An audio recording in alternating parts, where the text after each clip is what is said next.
后来乡亲啊，继续来看新北市环状线阪神站的连开案，由板桥在地建商福华集团提到，在副市长陈顺景的见证下，举办签约的仪式。主动缩减群楼占地面积，并增设露台，保留更多阳光与绿意。每一分帮新站出来，徛家购物、办公、多元服务空间全到位。这是新北环状线沿线投资规模第二大，也是板桥区规模上大开发案。新北市府和福华集团合作，共同打造帮新新地标。跟环状线有关的这个投资案，大概我们 total 会是到650亿以上。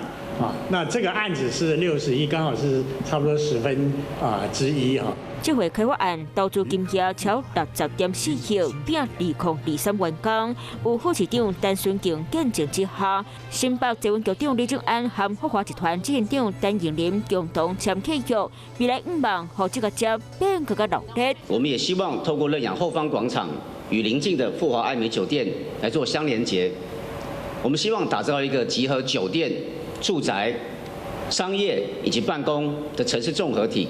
那整个这样的这个投资，可以带来我们新北市大概有2.2万个就业的这个机会。我们这个案子是1100人。新北环状线有一份徛街和店街，那带动电影商机，嘛让大家看到无同款的帮新城市。